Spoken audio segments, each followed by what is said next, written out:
And welcome to another exciting adventure on Riding Through the Unknown. I'm your host, Michael, and tonight we are a pre recorded show.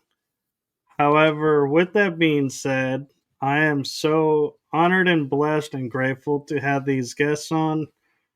I was in full transparency sharing with one of my guests that I've been thinking about getting him on the show and trying to find the right time, and was surprised to see that he was coming on tonight. And so if I seem a little more excited than normal, it's only because I am so excited to have both of my guests tonight and to share their information with you all.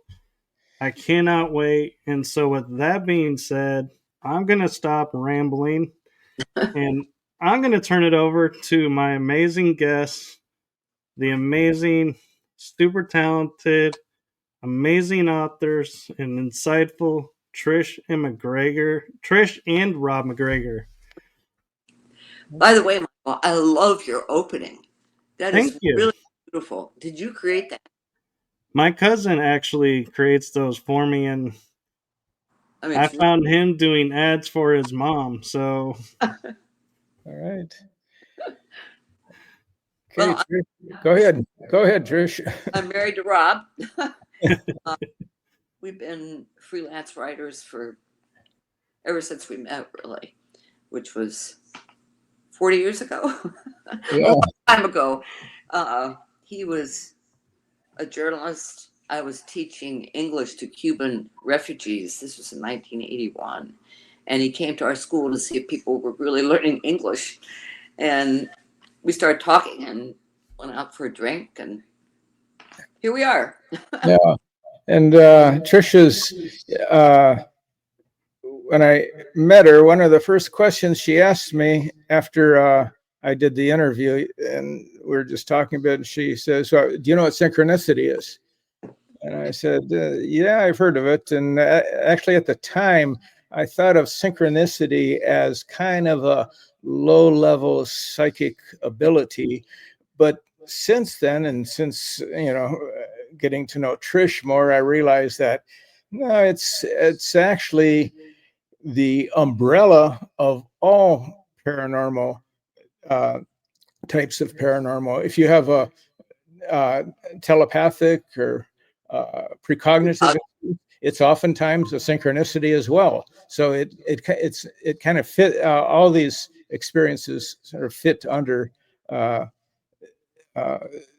synchronicity. That's the way we look at it. It's kind of a controversial point of view, but we wrote a book about it, so we have to stand by it. That's what Jung said.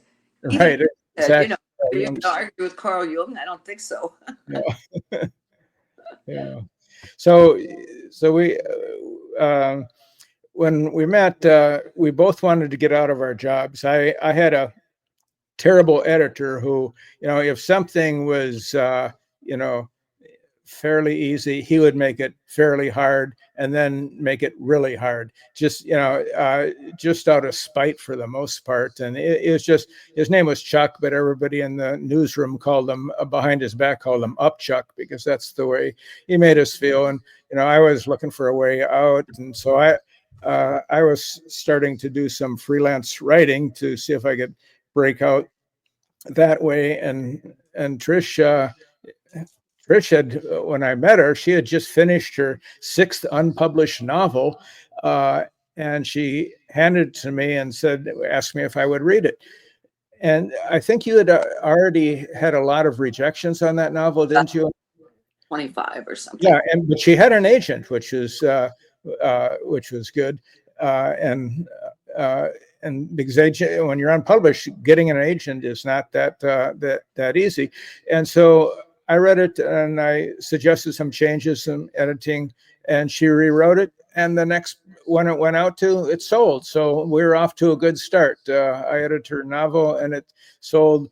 And then I got a chance to write a nonfiction book for a CEO in Washington, D.C. And that when that happened and Trisha's book sold, we both quit our jobs and actually, I had quit my job earlier and took a part-time job working for a weekly newspaper. And while I was working, doing freelancing magazine writing, and Trish was still, doing some magazine stuff too with me. We got into travel writing. We did a lot of travel writing, which was fun, and had some good experiences there. But then we finally got, started getting into the books. We made some fortunate contacts, and so we were suddenly involved with Miami Vice, the television series in the mid '80s, and so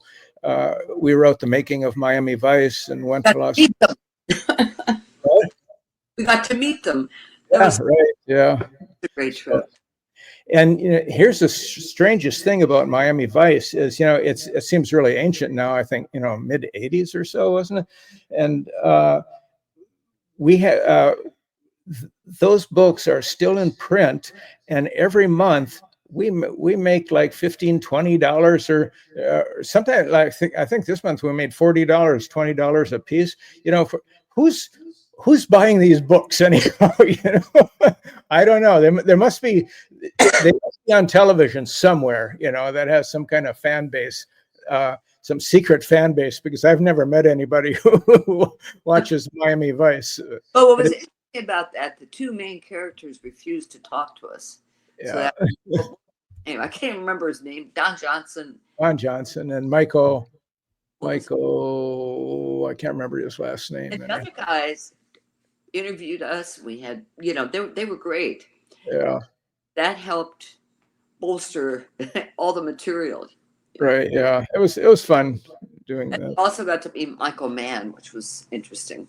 Yeah. The producer. Well, they did do a movie for Miami Vice, Uh-huh. I think in the 2000s or late 90s, so that might have researched it, and so that's why people are like, ooh, this book is Miami Vice. Let's get the book. Right. Yeah. So did the movie. What, Trish? Did the movie. Jamie Foxx and Colin Farrell, I believe. Oh, okay. Okay, yeah. Okay, that makes. I think we saw it. Yeah. So I actually have an interesting question that I'm not sure either of you have been asked. What was the aha moment that triggered you to researching and studying synchronicities? I'll tell you mine. In college, somebody gave me a copy of the Richard Wilhelm edition of the I Ching, where Carl Jung had written the introduction and explained what synchronicity was. I read that introduction. I thought, okay, now I can explain my life. Now I know what synchronicity is. So I mean, I was probably 19 years old, and it just really impacted me. So about 10 years later, a woman and I, who were both social workers, decided to go to Europe. And I kept saying, we got to go to Switzerland. She goes, oh, yeah, we're going to go to Zurich. And I said, we have to go to Bollingen. She said, what's there? I said, Jung had a castle there. I want to see it. It's on Lake Zurich. So we went to Zurich. The next day, we caught a train to Bollingen. Well, actually, we missed the first train, which turned out to be a synchronicity, because if we hadn't, we wouldn't have met Jung's grandson, who was in the backyard of the castle tossing a ball to his dog. And so I went up to the fence and I said, hi, we missed our train. And if we hadn't missed it, we wouldn't be here. That's a synchronicity. And so we introduced ourselves. He and I talked about synchronicity and the changes his family had made to the castle since Jung had lived there. But that's always stuck out in my mind is probably the major thing for me. Yeah. So for me, after I met Trish, the synchronicities just started happening one after another. It was just, I think when you go through a kind of transition in your life, that's when they really happen a lot. And one day I said to Trish, why don't we get a Ouija board and see what happens? So we did. And what comes through is this being that says he's on a starship above Earth. And being a reporter, I was still working as a newspaper reporter at the time. And of course, wanting to be as objective as possible. And I said, okay, show Prove us, prove it that you are, that, this is something real. And so we were told to go to the airport that night, late. To Fort Lauderdale. Yeah, Fort Lauderdale. So Trish was living in Fort Lauderdale. I was living in Hollywood, Florida, which is about 10 miles or so to the south. And so we met, I don't know, sometime after midnight, and went out to the Fort Lauderdale airport, which at the time was a lot smaller than it is now. And you could actually go out by the fence, park your car, and watch the airplanes come flying in, landing. And so here we are, 12:30, 1 o'clock, looking at the sky, this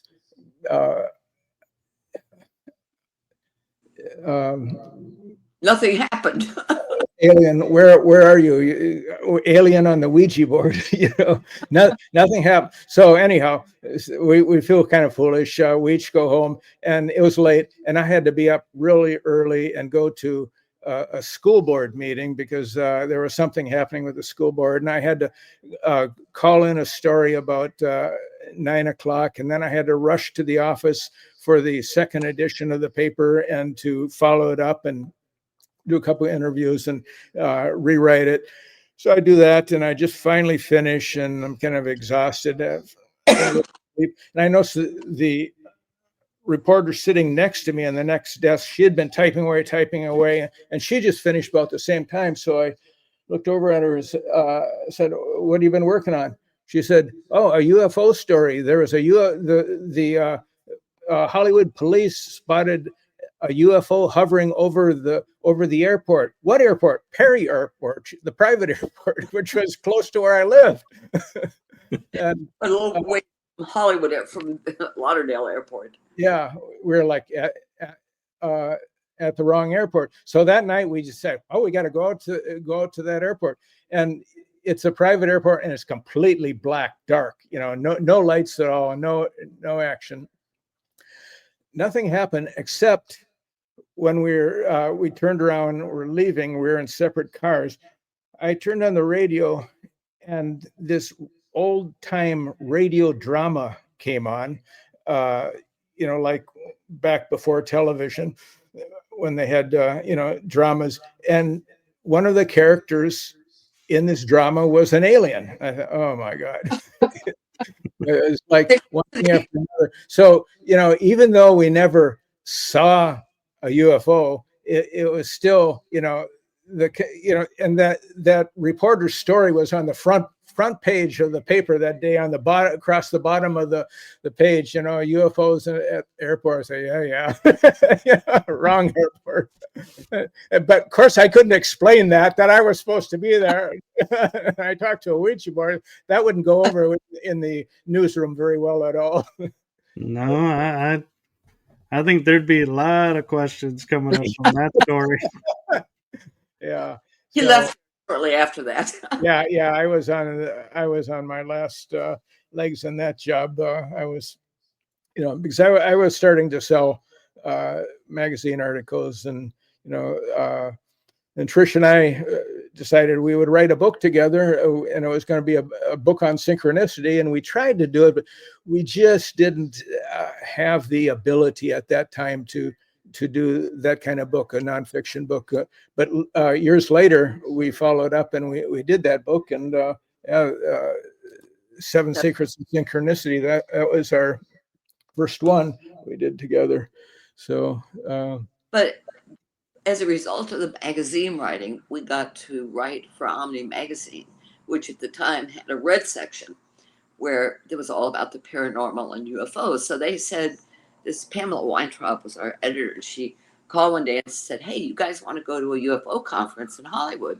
"Sure, send us." Okay, so she sent us. We went as representatives of the magazine. Like Robert was telling you earlier, there were only about 50 people there.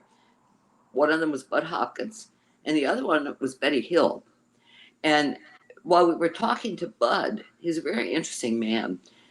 He said, "Yeah, I know this guy who's a famous writer who has had all these experiences, and he's writing a book that it's gonna come out next year, and it's gonna be a incredible bestseller." Well, it turned out to be Whitley Strieber. And About a year later, we walked into Barnes. I guess it wasn't a Barnes and Noble. It was a Walden's, and there's Strieber's Communion stacked high with that face of the aliens in front. I thought, that's the book. That's the book that Bud was talking about. Yeah, and he also went on a couple of radio shows with a Miami station, and they were doing call-ins for people who were have had any kind of abduction experiences, and one person really stood out to him, and he decided he wanted to go meet her. But he didn't have a car. He just, took a taxi from the airport. And so we said, we'll drive you up there. But then he got kind of, so we did that. But oddly, he was a little paranoid and thinking that it was very strange that we just showed up and offered a ride. And he's thinking that we might be some kind of agents that are spying on him. I said, look, our car is old. The air conditioning doesn't work. I think the agents would have better vehicles than this thing. So he said, yeah, I guess not. So but when he talked about the woman that he regressed, we got to see the regression. Yeah. So we went up to Lake Worth, Florida. And so her husband was a strange guy. He was a big guy, long flowing white hair, beard, Black. and all black clothes, and he had a gold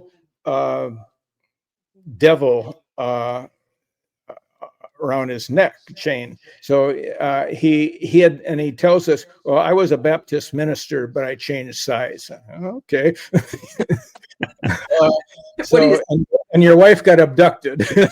So we're wondering what kind of place we're in here. But Bud, he doesn't pay any attention to this guy. I don't think he ever saw what was hanging around the guy's neck or anything. He was focused on the woman and taking her back through her experience. He regressed her, and she describes the Christmas. The Christmas tree. Describe the Christmas tree. Oh yeah, I'll get there. Yeah. Right. So the beings came into her bedroom. There were 3 of them, and they walked her down the hall and right through the wall of the house, as if it wasn't even a wall, and into their backyard. And there was like a beam of light in the backyard, she described, and they went into this beam, and then they were lifting up to the craft. And as they're going up, so she was living where she lived at the time was very close to the National Enquirer, which was about the only newspaper magazine that was writing about UFOs and aliens. And each Christmas they had a huge Christmas tree, and they had a train and some, they had a lot of property, and a lot of people came there for their Christmas stuff. And so she points to the Christmas tree, this huge Christmas tree as they're going up, and Bud asks, what was their reaction? And she's like in a trance that they're not impressed. Then she's up in the craft, and goes through the typical scenario of removing the clothes and probing and all of that. That so many other people have also described. That interesting. That's not happening anymore. You don't hear about that so much. But back in the 80s, 90s, there was a lot of stories coming out. In 2017, we met Whitley in the town of Casadega, and I had dinner with him, spent the weekend up there, and he says abductions like that aren't happening anymore. But he says because they've got everything they need from us. I thought, well, that's interesting. Apparently, they got enough whatever to make children, whatever they do. There's somebody you should have on your show, Michael, named Dolly Safran. She is the wife of Preston Dennett. You may have heard of him. He's written a lot of books, probably more books about UFOs and aliens than anybody.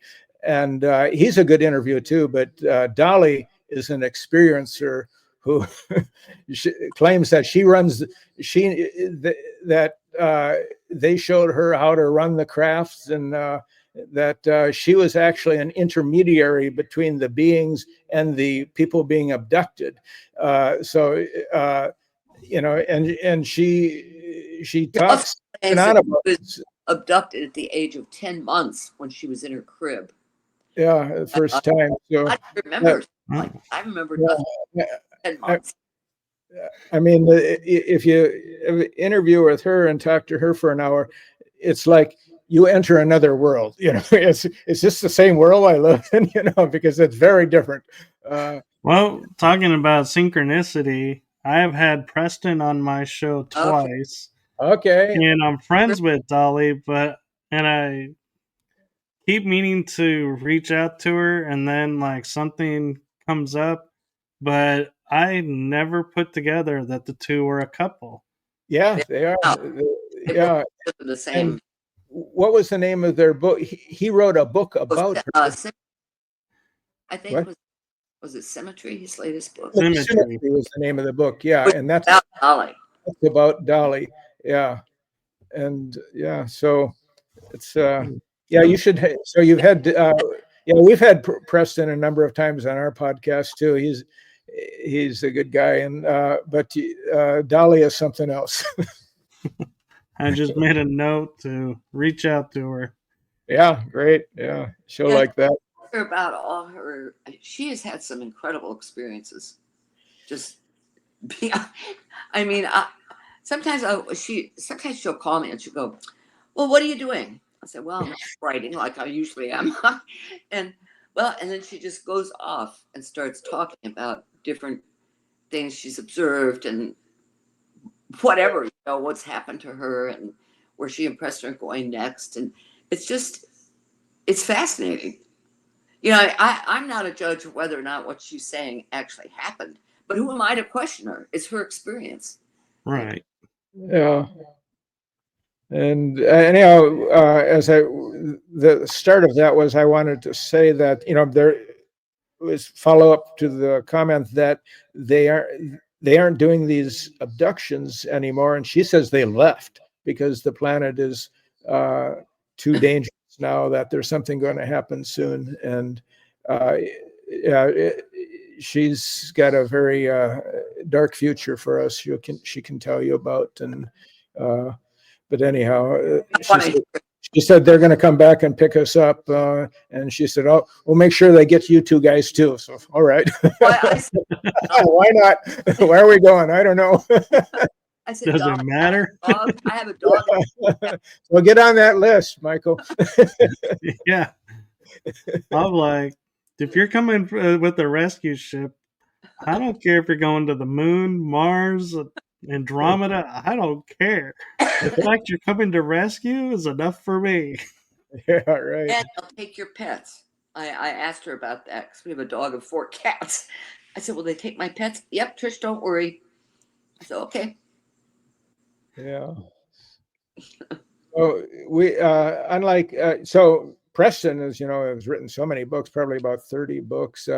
We've just written one book on UFOs. So Trish, you want to talk a little bit about that? Well, it started as a result of your contact with a French Canadian guy. Yeah. Who had an experience, and he didn't know who to talk to about it. And one day he walks into a bookstore and he says he sees the French edition of 7 Secrets of Synchronicity. And what was it he saw? There was something that reminded him of what he had seen. What was it? Oh, he went online. He just wanted to look up synchronicity and UFOs, and what came up was a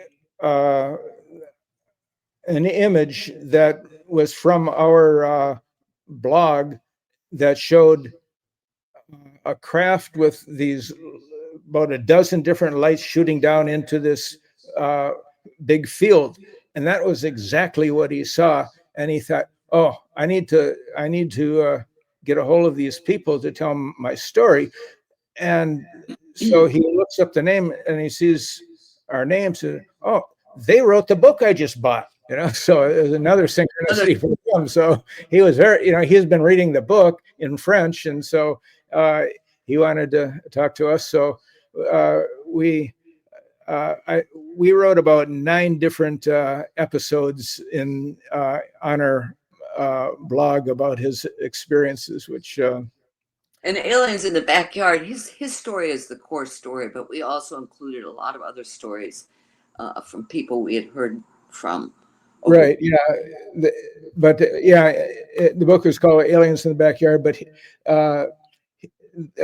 what name did we use for him? I'm just thinking of his real name. He works in the aeronautical engine field in Montreal, and he didn't want his real name used because of the sensitivity. When we refer to call him John. Yeah, right. Yeah. But what happened is, though, when the blog stories started going out, we just got inundated by all of these different government agencies. Yeah, government agencies, CIA, NSA, one after another coming in, looking at this stuff. And but then also the Canadian, what are they called? Royal Police. Yeah, Royal Canadian Police. They spent 8 hours on our blog. So obviously somebody was assigned that, to go over all of this, what we're writing about, because it was, it took place in a rural area about 45 minutes outside of Montreal. And so that was kind of interesting. And when I talked to this guy, I was thinking, Royal Canadian Mounted Police, and I have this image of cops on horses chasing UFOs, and our guy, he says, no, they're like the FBI, they're not on horses. That's what Americans think. I'm with you. I'm picturing a guy at a horseback with the little sidearm who's riding against the UFO. That's a good image, right? Chasing UFOs. So that was fun writing that book. Yeah, that was great. One of the stories we had there was a woman whose real name we didn't use, but she had gotten pregnant, and she wasn't ever supposed to get pregnant because she couldn't, and she felt it was an alien thing that had happened. So she was on her way to, and because she was high risk, she was on her way, I think, to Vermont or somewhere, where she had to cross a lake. And before she had to take a ferry to get to. Yeah, she had to take a ferry. Yeah. And before they got on the ferry, they wanted to use the bathroom and get something to drink. So they pulled into this place. And she said the 2 people who waited on them were about 4 feet high and talked very strangely, and gave them, the 3 of them. You're missing part of the story, though, Trish, because they went through this fog. Oh, that's fog. Heavy fog. And then they decided they would pull off somewhere. And so they saw this road and they pull off the road, and they see this like restaurant shaped like a barn. And so they go inside, and there's these 2 people, and there's nobody else in there, these 2 little people, and they give them some kind of drink that is very sweet. Very sweet, and they've never tasted anything like it before. And then the next thing they know, like 3 hours have passed, and they're at the ferry, and they don't even remember how they got to the ferry from that. So she's very confused. And they see the doctor, and the doctor says, examiner said, "You're not pregnant." And she said she knows she was pregnant. They had all the period that they removed the baby. Yeah, she thinks that they took the baby during that time. But anyhow, so when they went back, she wanted to go back to that restaurant, and they couldn't find it. They said they found the road because they knew where it was. What was the name of that town? It was near that prison. Yeah.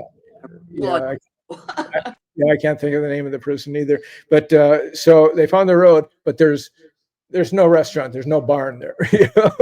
So it could have been a craft, in disguise.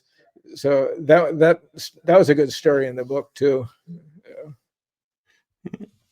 So I'm curious between each of you, without giving away too much, because I'd really like for everyone to buy the book and read the book. What is, of the 7 synchronicities that you write about, which one is your favorite? For me, I think it's the creative.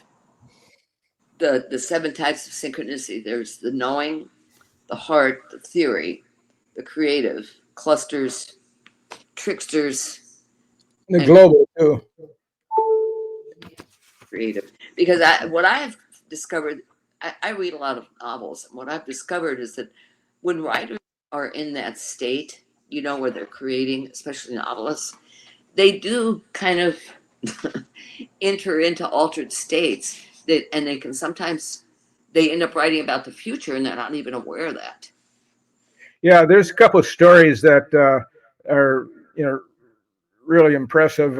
You may have heard this about the Titanic and Titan, a book called Titan by Morgan Robertson was published in 1898, and it was about a brand new ocean liner that goes into the North Atlantic. It's about 400 miles from Newfoundland, and it runs into an iceberg on the starboard side and sinks, and they don't have enough lifeboats, and a lot of people die. Well, 14 years later, 1912, the very same thing happens. It's not called the Titan, it's called the Titanic.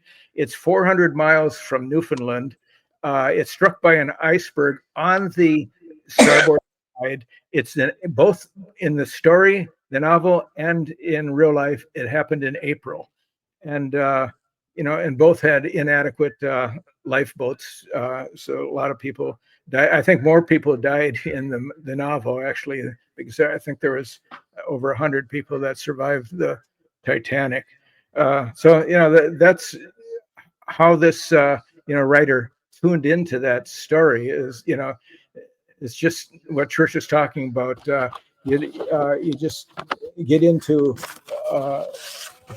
mode when you're focused, and where that story came from, how it came to him. So I consider that to be that's both a global synchronicity, because the Titanic is a global event that here decades and decades later, people still talk about it, and they actually go down and visit the remains of the Titanic.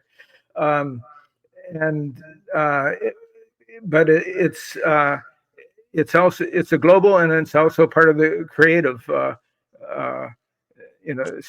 secret of synchronicity. I'd like to tell one more story, because this is a good one. This is about a novel, actually the only novel ever written by Edgar Allan Poe. We know. Oh, it's a good one. Edgar Allan Poe is the most famous American writer, but he actually only wrote one novel. He was a short story writer.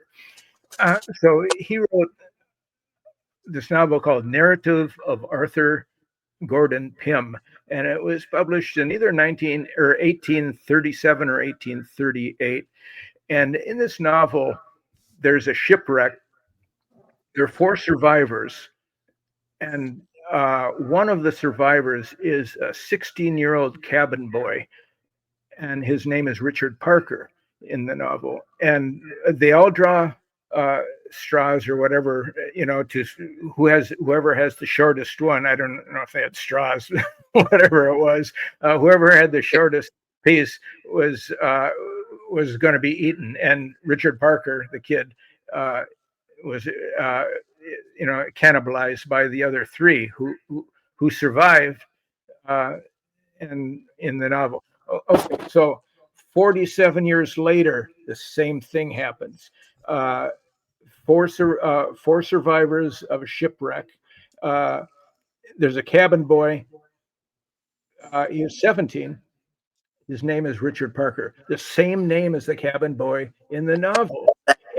And, in the story, there, as it was later related by the survivors, who were rescued, by the way, by a ship called Montezuma. And Montezuma, they were into cannibalism too, the Aztecs. And they said that they were going to do something to pick who is going to be the one who is going to die and be eaten. But they saw that Richard Parker, he'd been drinking water and he was kind of out of it, and he wasn't doing well. So they just They've been drinking seawater. Yeah, he was drinking seawater. Yeah, they had no water. That was their problem. They had caught a tortoise, and they had been eating the remains of the tortoise as long as they could. Then they were out. I don't know how many days, how many weeks before they were found, but they were after the tortoise. It was all Richard Parker after that, and so that's a pretty incredible synchronicity. But there's really more to it, because another writer knew about this story, Jan Martel, and he wrote The Life of Pi, and it was about being out on a raft with a Bengal tiger, who Martel named the Bengal tiger Richard Parker. And so he knew about that story about Poe and the true story of the Richard Parker. But he said he also heard about another case that happened in 1846, which is just 9 years after Poe's story, and it was a ship called the Francis Spaight, I think, Speight, where the ship broke down and was disabled, and so they didn't have any food, and people were dying, and cannibalism was going on. And one of the people who died was named Richard Parker. So there's three Richard Parkers that have been cannibalized. Don't ever kid Richard Parker. Yeah. So, but there's one other aspect about the story I want to mention is how it wasn't until 1973 that anybody knew about this connection, this Richard Parker connection with the real Richard Parker from 47 years after Poe's novel. I think it was 1884 was a ship called the Minaret that left out of England that Richard Parker was a cabin boy on. So how this story became knowledgeable in the public was that a parapsychologist named Arthur Kessler, he asked, I don't know where it was in a newspaper, I think in the London Times maybe, or the New York Times. He asked for people to send him real striking, unusual coincidences, and because he was writing a book about coincidences, and he wanted, and he offered something like $500 for the best one. And a 12-year-old boy named Nigel Parker, he knew that story about his relative who had died, and so he wrote to Arthur Kessler, and his story won. And he won the prize, and that's how and Kessler called that the world's best synchronicity that he had ever encountered, or coincidence. So that was how it became known from little Nigel. And oddly enough, we were writing about this on our blog, and I noticed I have a lot of books on paranormal and psychic abilities, and I noticed I had a book by Nigel Parker, and I looked, and it's the same guy. Now he's an adult, and so I contacted him through email, and so we had a conversation. He said, yeah, and he told me, how he had found out about it. So that was like That's another. why you named our dog Nigel? What? Yeah, we have a dog named Nigel too. Not Nigel Parker, though. Or Richard Parker. Or Richard Parker. He just raised his head over here. Yeah. So that's a good story. So that's a couple good ones that really impressed me. Yeah. That is, and I love when things like that get discovered, because it makes you think and going, is it the name Richard Parker, or is it the fact he was a sailor, or what made this happen and what made this come true, and did they know that story? And so they were like, oh, well, it's already foretold for you. So right. Yeah, so anyhow, there were 3 people named Richard Parker who were all eaten by their fellow sailors. So that's. Now, here's something a little disturbing I just thought of. Our daughter is out in Washington State working with whales. She's like on a whale tour boat. She's a marine naturalist.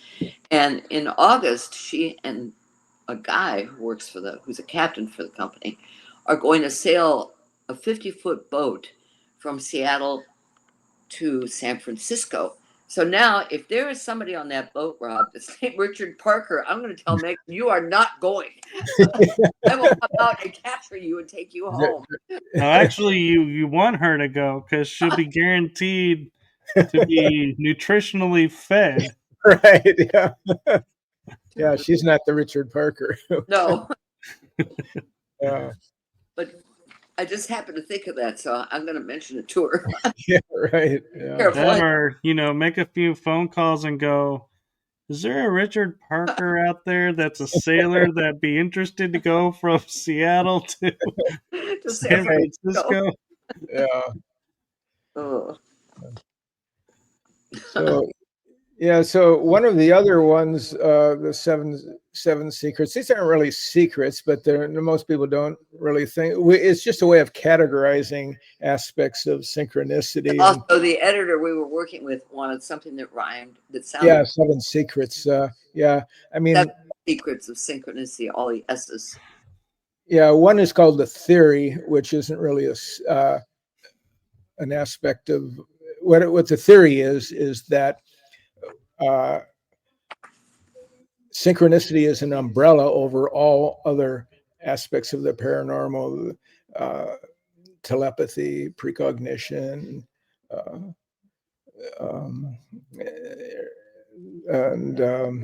can't think of the name of. Well, yeah, I have here. The first secret shows us that once we recognize coincidence as meaningful, we open ourselves to new information, new possibilities. So that was the knowing. Right. Yeah, knowing.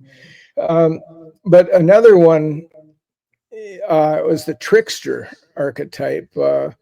And that's an interesting one, because the trickster synchronicity is with an ironic twist of humor. And so I had one happen to me that was very unusual synchronicity, and unfortunately it was a trickster in the end. You know which one I'm talking about, Trish? The area Andros. Yeah, Andros Island. But so, it just happened to you. It happened to me too. I was there. Yeah, it happened to you. Yeah, right. You're there and through the whole thing. So I was invited to go to Andros Island by a television show called UFO Hunters. There were three guys, and they had, I think it was on History Channel for several years. And I had co-authored a book with Bruce Kernan about the Bermuda Triangle. And so we were invited to go there to be interviewed. And we flew over in Bruce's plane. He flew us. So the book we wrote, the first book is called The Fog, and it's really about Bruce's story. He had an unusual experience where he virtually this storm off Bimini and time traveled, arriving in Miami Beach suddenly, very quickly, and had like 19 gallons of too much fuel. And there's a whole story with the instruments spinning around, and in a detailed story from or leaving from Andros Island. So that's why the UFO hunters wanted to talk to us. And one of the things they wanted to do was to interview the commander of the base there. There's a secret Navy base, so-called secret Navy. It's the island's employer. It can't be that secret. Uh-oh. Rob disappeared. So why don't you share your part of this, and then when he comes back, we'll catch him up. Well, what happened was Bruce and Rob went up to the gate of this naval base, this secret naval base, and all of a sudden, these two vehicles came in like this, so that they were nose to nose, blocking his way and Bruce's. I was just standing back watching all this. I thought, oh, this doesn't look good. And then I think there was a helicopter that came in overhead also. And they said, okay, they don't want to talk to us. So this was one of the UFO hunter guys who said this. He says, maybe we should just go back, to the restaurant or whatever. So everybody left. Well, about 3 weeks later, Rob and I were in Sarasota, where our daughter went to college. And we decided we wanted to go downtown, have a bite to eat, maybe listen to some live music. So we found this place. It was jam-packed. It was a Friday night. And we finally found 2 seats at a table that was already occupied by this other couple. And I said, oh, yeah, you can sit here. And it turned out the guy, here's Rob, we don't know what happened to you. Yeah, I just disappeared. Uh-oh, about Bermuda Triangle, that's where he is. So tell him what happened. Okay, so actually it wasn't 3 weeks for sure. It was like 4 months. 4 or 5 months afterward. What happened on Andros Island was that we went with the UFO hunters to try to talk to the commander of this secret base. The producers had been calling and trying to contact the base and leaving messages, and because they wanted an interview with the commander. And not only did they say get rejected, but they just never got a response. Nobody ever said anything. So Bill Burns, he was the chief UFO hunter. He said, well, let's go over there and go up to the gate, and maybe we can go in and get a tour at least, and maybe we can cajole the commander to come out and we can talk to him. And so we drive up, we stop about, 50 yards away from the gate, because the camera people got out and got their equipment ready we're going to walk up there. But suddenly these 2 police cars arrive at the gate, and they don't park right like they're going into the gate. They park like this, like they're blocking the gate. And then this black helicopter lifts up from behind the gate and hovers above us. And, Burns kind of looks at us and says, I don't think we're welcome here. so that was it. He never we were never able to talk, get into the base or talk to the commander. So then 5 months later, our daughter is going to college in Sarasota on the other side of west coast of Florida. Not too far from where you're going, St. Pete. Yeah, right, south of there. And so she's getting into her dorm, and Trish and I decide to go downtown and find some food, find dinner. And the restaurant we found had a lot of outdoor tables, and there was live music there, and it was very crowded though. We decided to take a look to see if we could find a table. No tables available, but there was a high top with two people on one side and two empty chairs. So we asked them if we could sit there, and they said fine. And so we joined them, and they're very friendly, talking with them. And as we're talking, it turns out, who am I talking to? I'm talking to the commander of AUTEC, who in April, this was September, in April, he had been the commander. Now he wasn't the commander anymore. He had moved on or something, but he was the guy. So I told him about, being there and about UFO hunters. And he looked at his girlfriend and he said, I need another drink. And so it was difficult talking because the music was loud. And so between songs, we would talk. And finally, he said, why don't we, he got a piece of paper and he wrote his email address, and he handed it to me, and he said, contact me. And then he said, why don't we go over to another bar and have a drink?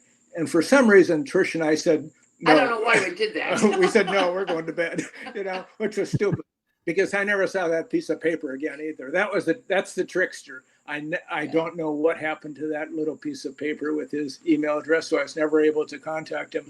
But I did. The synchronicity was I met the commander of the secret Navy base 5 months later, and he was going to tell me something, but I lost the connection. So that's the trickster part of it. So. Yeah, and it almost is like, I would say, did you lose it, or was it meant to be lost? Because you could have gone, but as you were saying, you were tired. So would you really have retained the information and had a great conversation about it? Or would you have been like, what did he say? And so probably for the better, because you probably wouldn't have had your best conversation with them.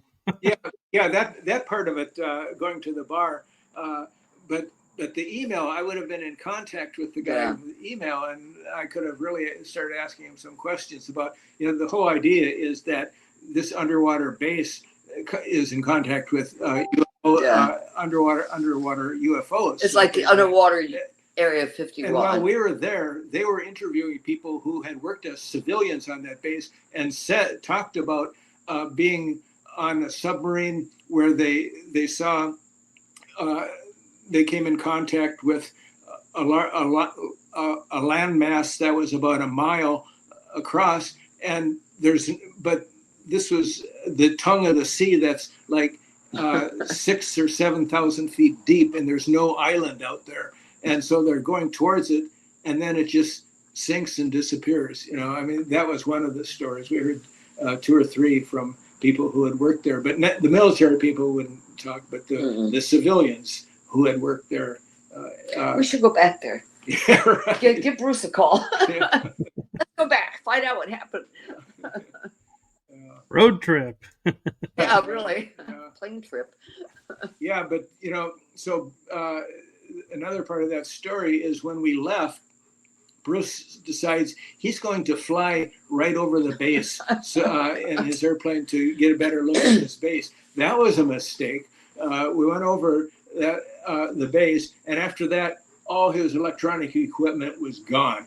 Rob and I were sitting in the back. I took flying lessons at one time, so I was staring at the radar, and all of a sudden everything vanished. Yeah. I said, Rob, I don't know what just happened, but this is not good. And so, fortunately, Bruce is a good pilot, and he knew which way west was by the sun. And we made it to Florida. And as soon as we were over land, everything came back on again. And he had it checked out the next day, and there was nothing wrong with it at all. And so we talked to one of these civilian guys who had worked there. He said, "Oh, you got hit by an E-bomb. You're not supposed to fly over that base." You should have Bruce on. Yeah. His story is fascinating. Yeah, Bruce Gernon. Yeah, I'll he would come. Well, if you can put me in touch with him, I'd love to have him on. His story is fascinating. Yeah. And so Bruce, if I'm remembering right, is the one who flew over and got caught in the time tunnel. Yeah. And Right. Yeah. Okay. If you've watched any documentaries on the Bermuda Triangle, you've probably seen Bruce because he's been on them, and he's usually at the end because he's got the best story, and he's like the living person who has survived the Bermuda Triangle.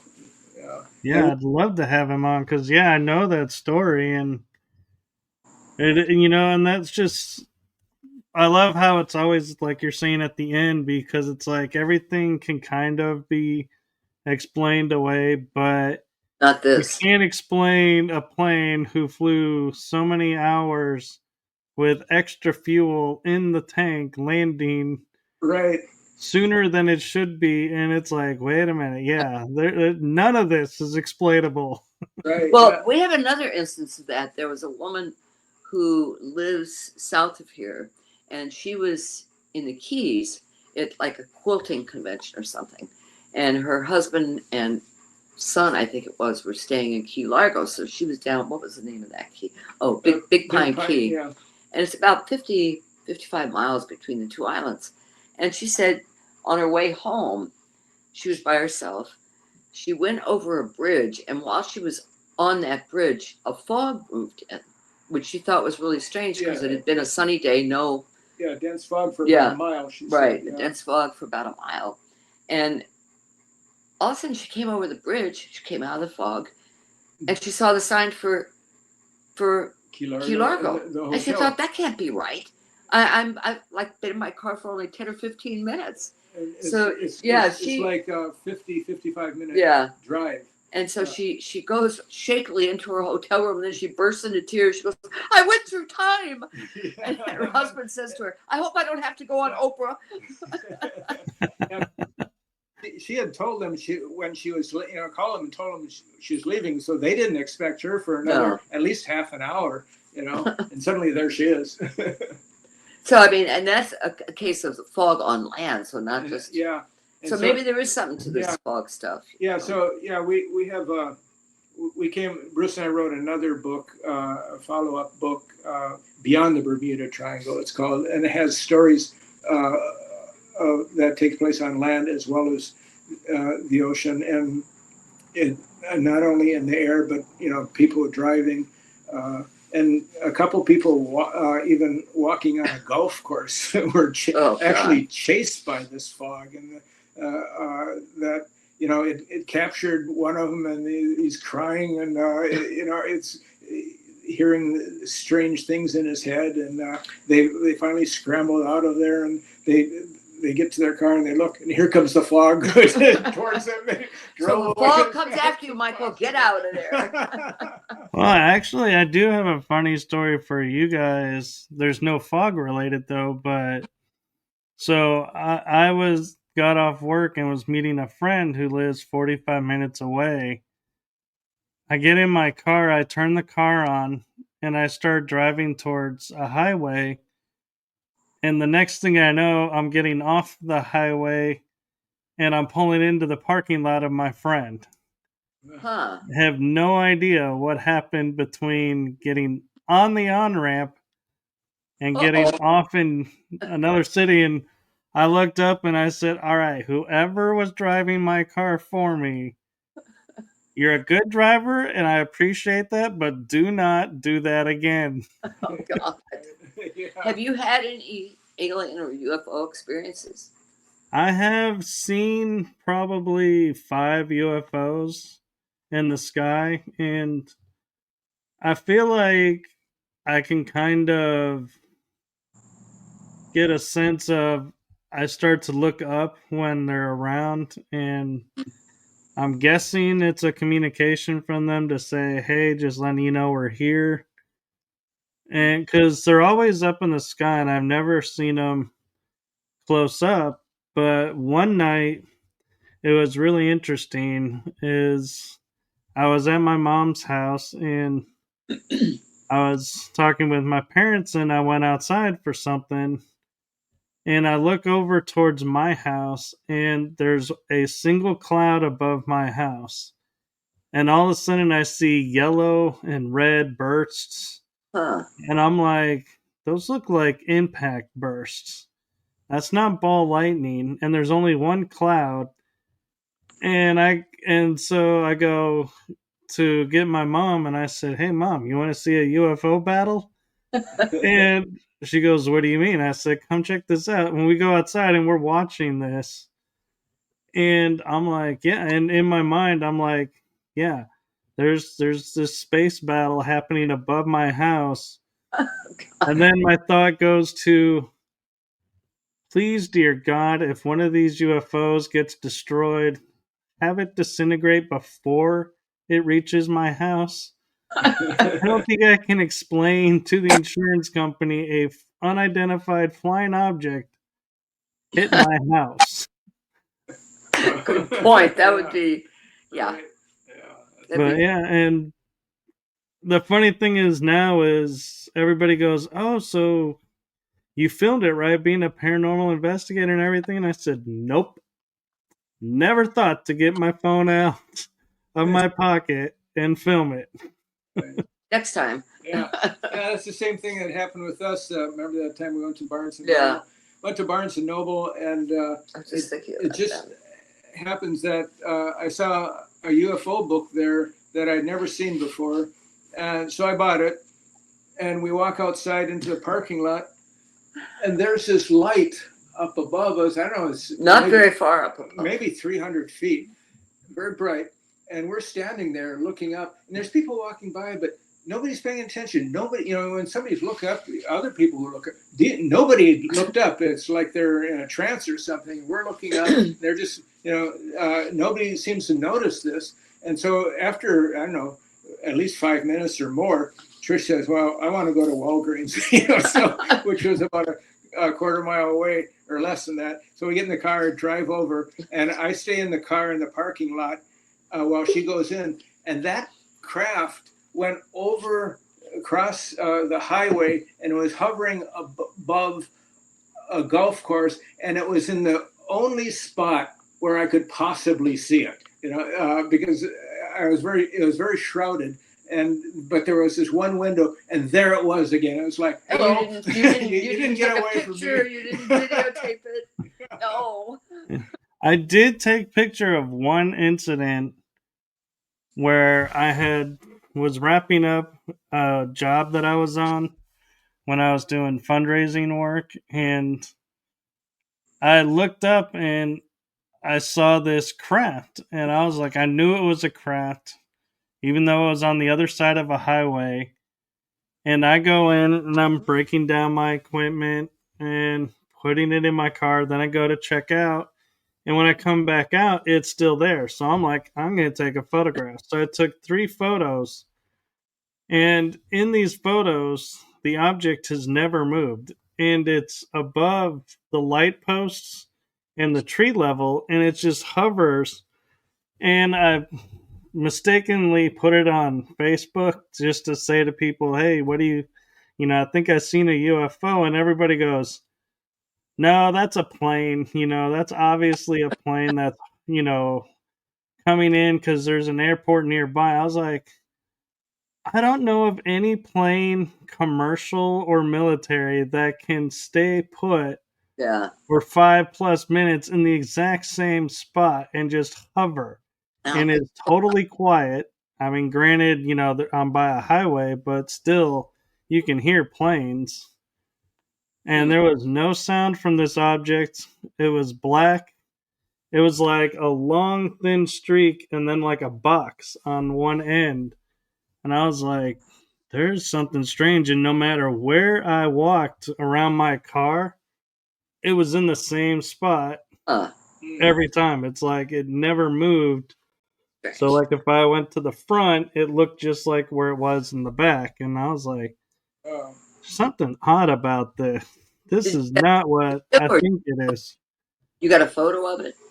I did get a photo of it. I gotta figure out where I put it. That's my problem. Because, well, my phone died, and I had to destroy the phone because it got froze in a mode to where I couldn't turn it off or turn it on.